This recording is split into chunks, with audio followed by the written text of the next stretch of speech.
सापरा साहब, आपके यहां से आरोप ये लग रहा है, जो मनमोहन सिंह साहब कह रहे हैं, आप ही की पार्टी के वरिष्ठ नेता हैं, कि जो आपस में विश्वास होता है ना एक दूसरे के, वो खत्म हो गया। लोगों ने अपने अपने काम करने रोक दिए, चाहे वो बैंकर हो, चाहे वो इंडस्ट्री हो, लैंड करना बंद कर दिया। बैंकर ने आगे कोई काम नहीं करना चाह रहा। क्या आपको लग रहा है कि अविश्वास है सच में?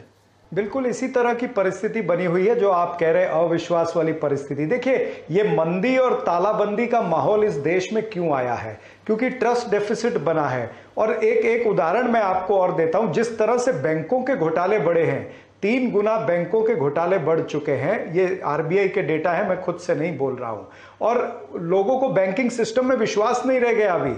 और जिस तरह से बड़े बड़े उद्योगपति हमारे देश के बैंकों का पैसा लेकर के बाहर चले गए और उनसे भी रिकवरी नहीं हो रही है। कहना है कि बैंकों के घोटाले बड़े नहीं है, वो छुपे हुए थे, जिन्होंने उन्हें निकाल के बाहर दिखा दिया है कि देखिए ये घोटाले हो रहे थे। भाई साहब, मुझे ये बताइए, कौन से ऐसे 4 कदम सरकार उठाए जिससे ये परेशानी से हम बाहर निकले? देखिए, जो बीत गया उसके ऊपर ढोल बजाने से क्या फायदा?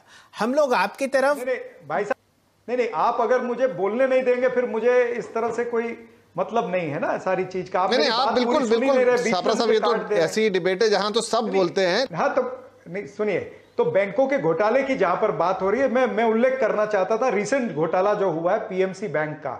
अब 16 लाख डिपॉजिटर हैं, 11,000 करोड़ का उसका टर्नओवर है, और उस बैंक में घोटाला हो गया। अब डिपॉजिटर का पैसा, सफेद पैसा फंसा है। ये सरकार कह रही थी कि हम काला पैसा 80 लाख करोड़ रुपया बाहर से लाएंगे, 15-15 लाख रुपया सभी के अकाउंट में देंगे। भाई बंधु लेके गए। आप जहां पर काले पैसे की बात करते हो, यहां पर लोगों का सफेद पैसा फंस गया है, तो सरकार कोई एश्योरेंस नहीं दे रही है। 60 दिन हो गए, 13 लोगों की मृत्यु हो गई है शॉक से, फिर भी बीजेपी की सरकार इनसेंसिटिव है।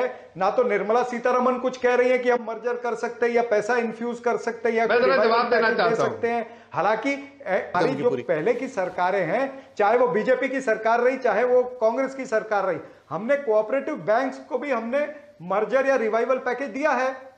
मेमन कोऑपरेटिव बैंक देख लीजिए, माधवपुरा कोऑपरेटिव बैंक देख लीजिए, इस तरह के 6-7 उदाहरण हैं।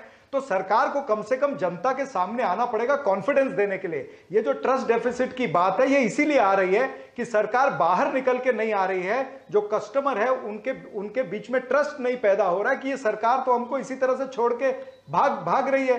तो बैंकिंग सिस्टम में जब अविश्वास हो जाएगा तो लोगों के पैसे फंस गए हैं, लोग काम किस तरह से करेंगे? उसमें करंट अकाउंट है कितने लोगों के, लोगों ने इनकम टैक्स भरने हैं उसी अकाउंट से, लोगों ने उसी अकाउंट